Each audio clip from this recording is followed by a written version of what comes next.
Live. All right, I'm recording. Hello, YouTube. From the industrial wastelands of Michigan to the fruited plains of Iowa, this is the American Greed Factory. Why relate to his chair perversity?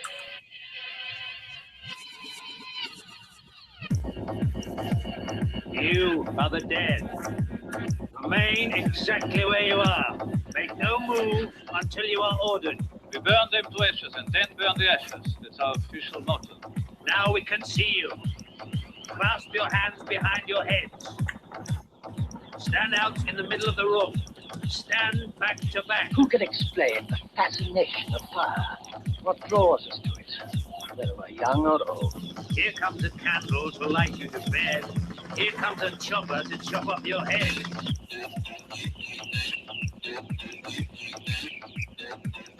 And welcome to the American Greed Factory podcast. This is Nathan. This is Conlon. Andrew? Andrew's back again. Question mark? Question mark? No question mark. It's Andrew. Oh, well, anyway, we got. It's been a while since we recorded. I'm going to try to fill time while I'm connecting one piece of equipment up. Yeah, we heard it. Doesn't everyone love that? Isn't that professional? I forgot to hit the mute button. Here we go. Here's someone we haven't heard it from in a while. The first job of the president is to protect America. Our next president must be prepared to lead. I know Jeb. I know his good heart and his strong backbone. Jeb will unite our country. He knows how to bring the world together against terror, and he knows when tough measures must be taken. Experience and judgment count in the Oval Office. Jeb Bush is a leader who will keep our country safe. Jeb Bush, right to rise. All right, I'm not going to give the people credit who made that. But anyway, so there is George W. Bush. The first time I've heard him speak publicly in a long time. Cutting an ad for his brother. Wonder if they had to pay him.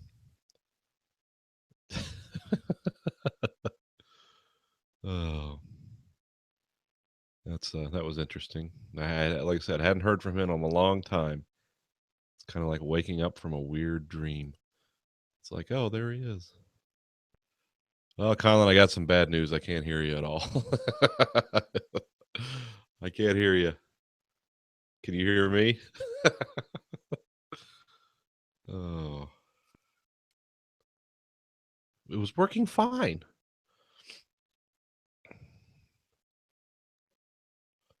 Oh, no.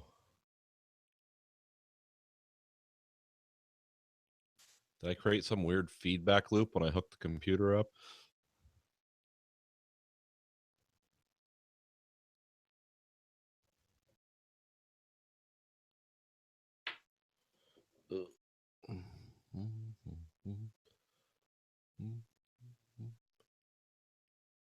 Why does it do this?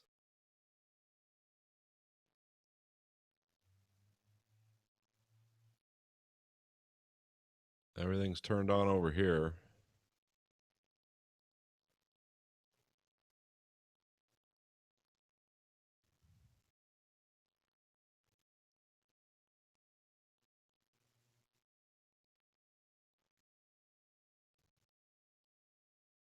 Well, anyway, I wonder, can YouTube hear us both? Because I can't hear you, you can't hear me, but should we listen, see where we're live streaming?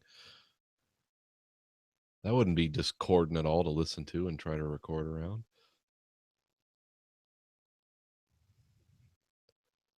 Oh, no.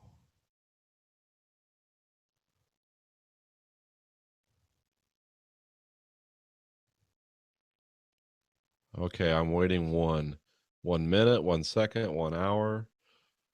How long are we waiting?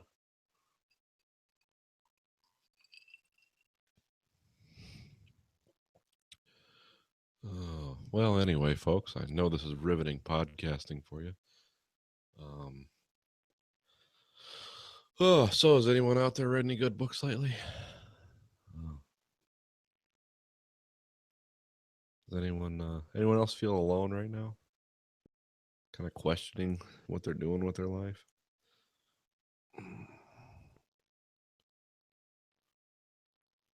Imbibe on their holes. Their precious, precious holes. I can bring Conlon in through a few drops. What's the other one we have? Oh, I don't think we do have one.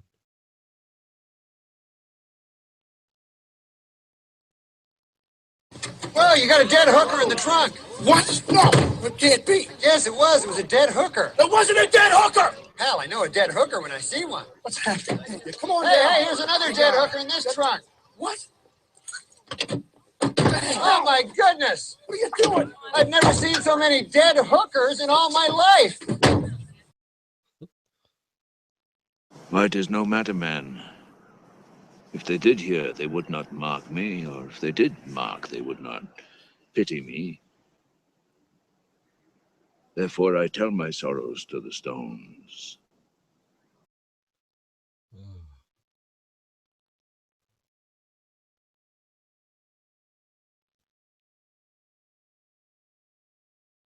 Does the snowball have power?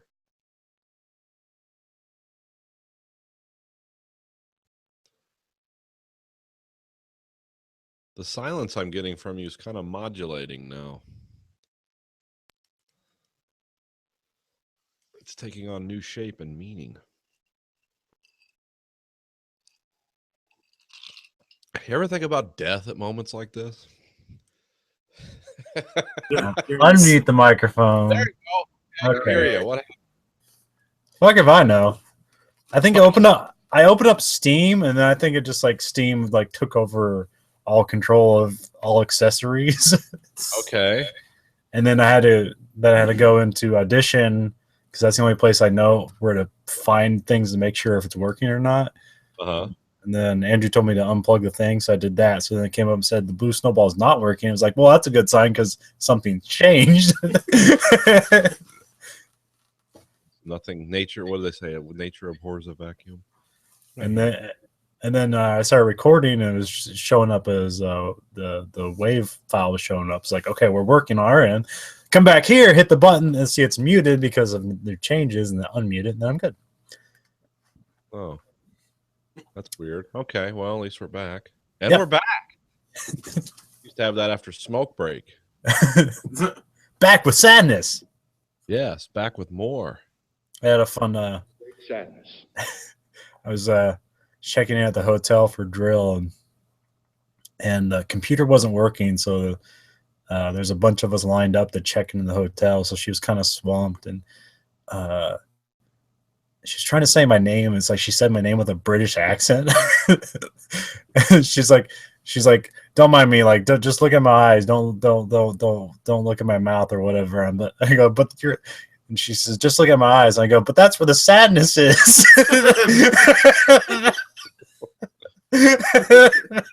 Have a British accent, or no. It's just so like nervous. Yeah, she's just nervous.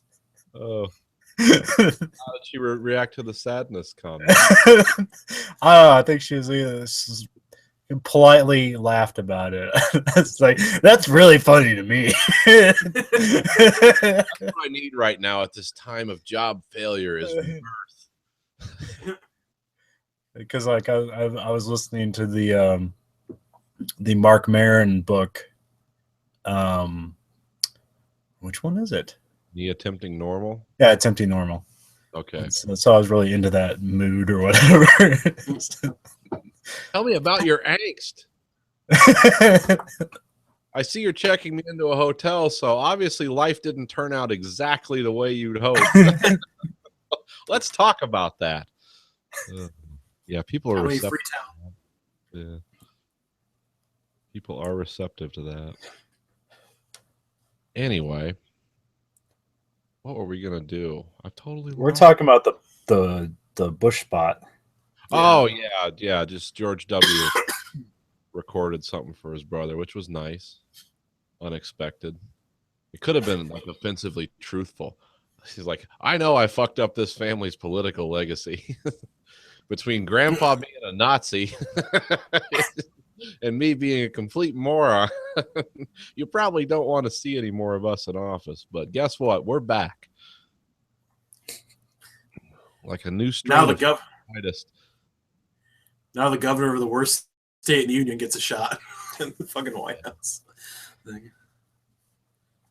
Which, Is that what he means by experience? What was he governor of? Florida? Florida? Yeah. Yeah. Isn't he? Florida. Isn't he still, or what's he doing now? No, I don't think he's because they got that guy that looks like a lizard that's our governor now. Oh yeah, you're getting rid of your governor, right? If they bring the petition, I will sign it. But I thought I already got. Well, I mean, I was seeing this on Reddit, so it's probably not true. But I heard they had got that through to impeach him or whatever, or however that process is. Yeah, well, there's a recall petition. That's it. It's not based on the water crisis, though. It's based on the state of the public schools, and I'm not sure how many people have to sign it or where you sign it. But I don't. I mean, if they bring it around, I'll sign it. I'll certainly sign anything to get rid of that son of a bitch. Well, a lot of petitions are on.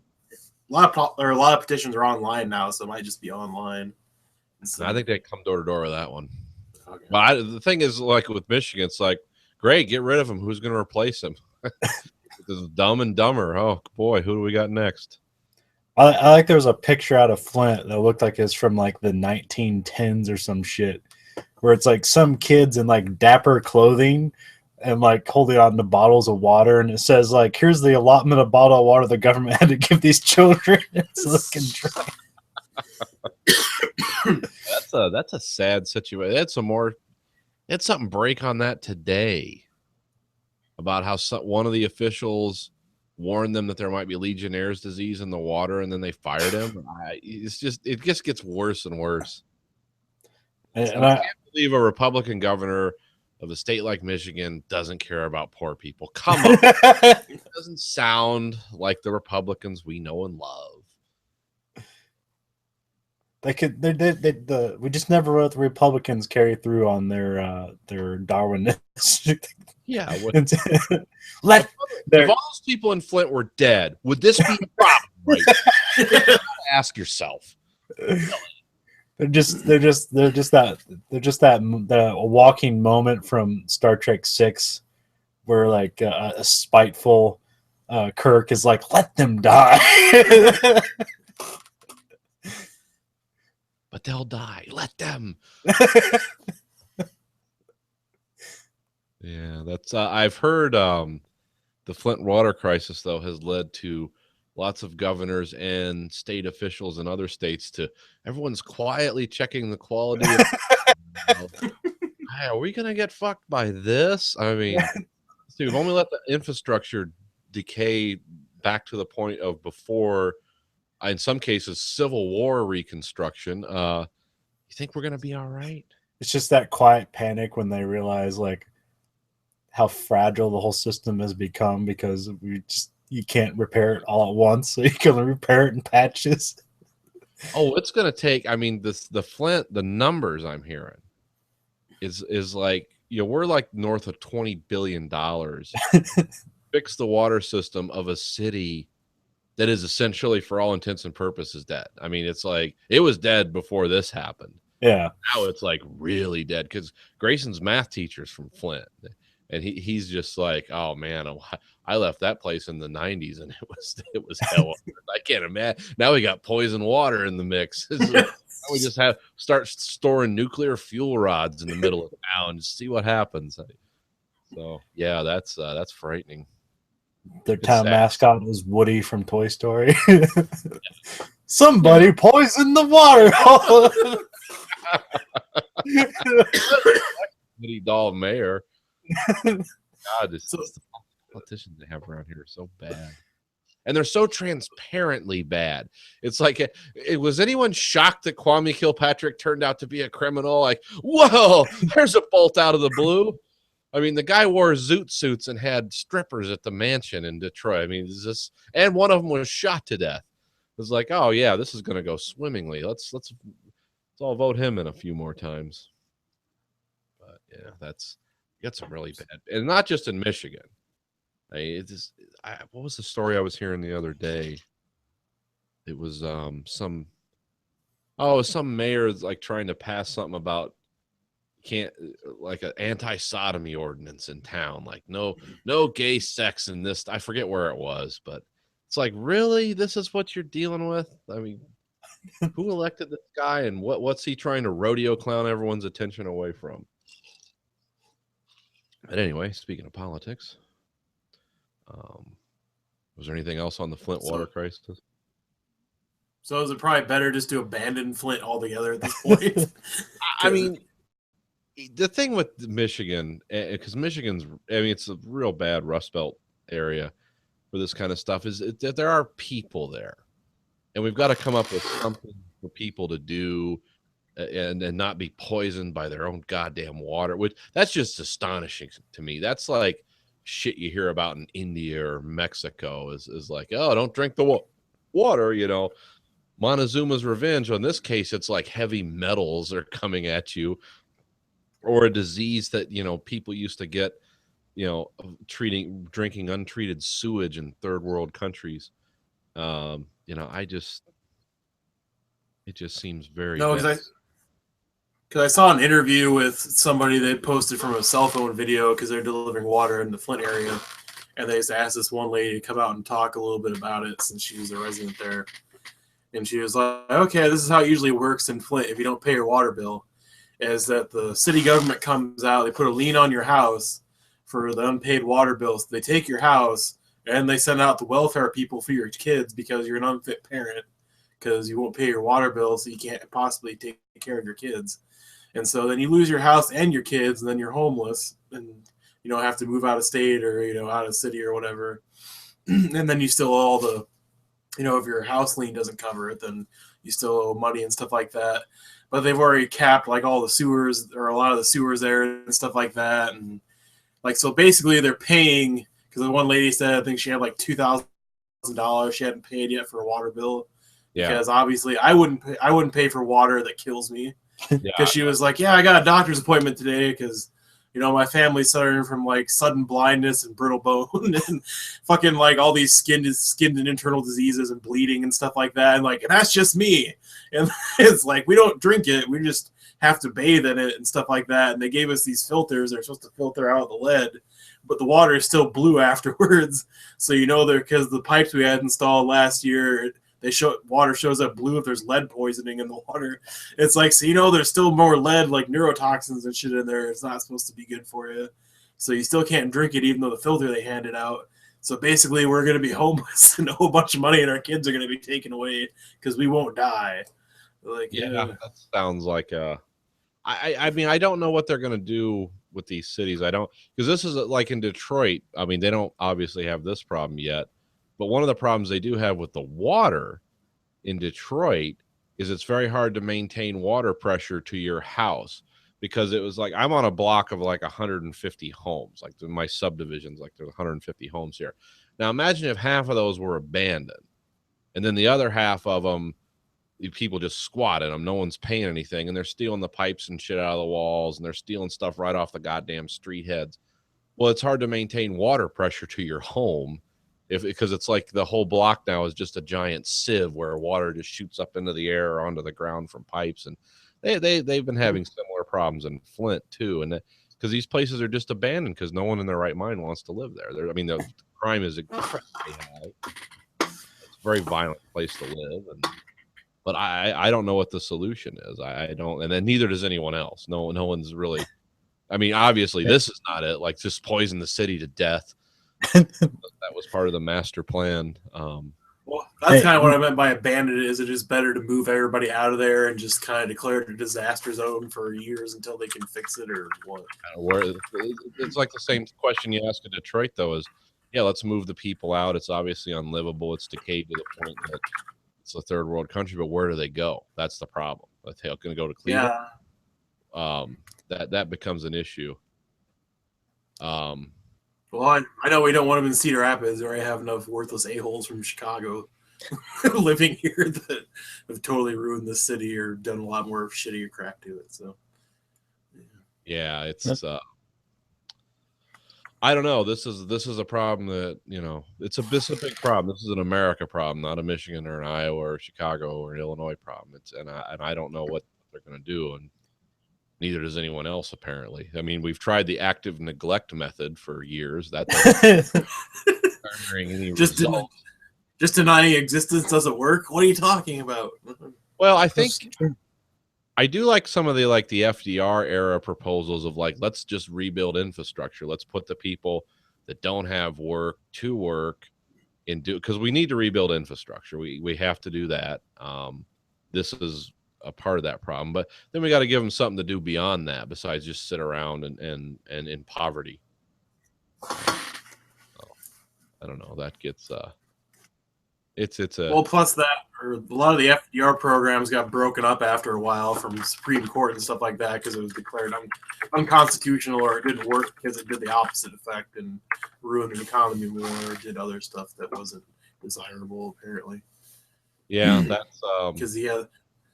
So I mean, he had a lot of good ideas. I mean, yeah, he set up a lot of work camps to help people clean up and beautify and set up national park systems better, and he had a agreement with merchants in place for a lot of the merchants in the country to, keep wages where they're at and keep them high, but keep prices the same too, and not increase inflation. But that backfired because then everybody started cutting jobs left and right. The unemployment went up and nobody got helped out, so that eventually got canned. But yeah, I kind of agree with your thing. But he was kind of flailing around too because there was the depression, there was the devalue of the dollar and all, and they were coming up with with desperate ideas to try to change things. But see, we're not. Nowadays, if we want to create like a public works to help the United States, like it has to be so big so they can siphon off enough money to the public sector to just make it a big clusterfuck in a scam. Well, exactly, that's the problem. I mean, that was the problem back then too, but it's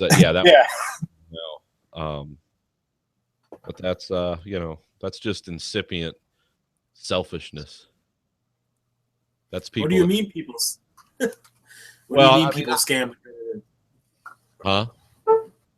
Oh no, I was just like, what do you mean people scam the government?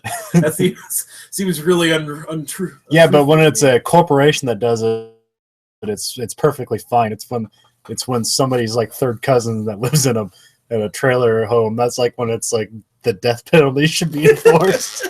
When people need to be taught a lesson. when Billy Joe Bob got $200 more back than he should have, that's a death sentence. Yeah. When Rockwell Collins gets $2 billion for aeronautic parts, they don't fucking. And that's how you don't have like an estate tax anymore. Yeah. Because Billy Bob is twerking the system. So if you want to get your money, you better not be coming from the government. Better not be taken away because Billy Bob's taking it away from you. Yeah. Those damn poor people, they're always fucking us over. Damn the poor and their wonderful lives. Yeah, that's No, there was a chart put up today because I know you talked about in the pre-setup you wanted to talk about the Democratic debate that went on after the New Hampshire primaries and stuff like that, and the Iowa caucuses. And it talked about like costs compared to free college or forgiving student loans now compared to the wealth of the nation, stuff like that. And like the wealth controlled by like 20% of people is like probably at least like 100 times that what it would cost to forgive everybody's student loans as of this point, or give free college tuition to everybody in the world, or everybody in the country, not everybody in the world. Yeah. Everybody in the country. Yeah, I mean those are nice ideas. I'd definitely like to see them implemented versus some of the other ideas I'm hearing where we see Ted Cruz wife sees Jesus in him, so that's the other side of the coin. I don't know. My question about the caucus: who won the Iowa caucus? For the Democrats. Well, I thought it was hilarious because like the day after Hillary Clinton was like, "Oh yeah, it was a great, huge victory," and it was like she won by like a 0.01% or some fucking shit. I heard that's been contested though, because some people are saying Bernie Sanders won it. Have you heard that? Yeah, well, it's basically a tie. Okay. So, I mean, because he had like 49.4%, and she had like 40, or I'm sorry, it was like 48 point something. Because Martin O'Malley had like 1 point some fucking percent. So goddamn Martin O'Malley. Like, Spoiler. no, because when my wife went to the caucuses, she was talking about like, yeah, it all works like this. If there's 22 people there, that counts as one vote for your candidate or whatever. And there's only 2 people there for Martin O'Malley at our polling station or whatever, so they didn't even count. So 3 people showed up for nothing, and so eventually, like, one of them left. Debate, What? or did you encounter any interesting debate or people trying to change your mind caucus? Because I know they do that, where they have like an open floor time. Come talk to you. Yeah, she said each candidate had a representative that gave a speech. Bernie Sanders said had a good speech. Hillary Clinton's speech was literally your stance on Hillary Clinton. I don't like her. I don't really care what she stands for. I don't think she's very good, but I think she's electable. That was the speech for Hillary Clinton. Yeah, she might be terrible, but she's actually the only one in this field that can win office. So, yeah, you'll have to clarify, Andrew, that you said you were going last time, but you didn't go because I was really tired and I didn't walk around for 3 hours being head counted like sheep. So I just stayed at home. And I let my wife go because she was the one that really wanted to go in the first place. I was just being made to tag along, but then she let me out of it, so I was happy not to go. Not that I didn't want to go, but at the same time, I didn't, because our polling place is a hotel, like conference room or some shit, or I don't know, like a ballroom. Mm-hmm. And so basically, people just stand around and get counted, and then somebody gives a speech and they stand around a different corner again and get counted. So to me, it seemed like a pointless exercise. So I didn't go. I'm fired up for this the last time we talked. I was only fired up to debate you versus Hillary Clinton because I think she's a D-bag. So I'm like, I don't know. Language. Yeah, but remember that douchebag can actually hold national office. Well, now the Clinton Foundation has a federal subpoena against it for all his records. Yeah, and that's not timed or anything. That's just this is where our investigation has led us. Nothing amiss here.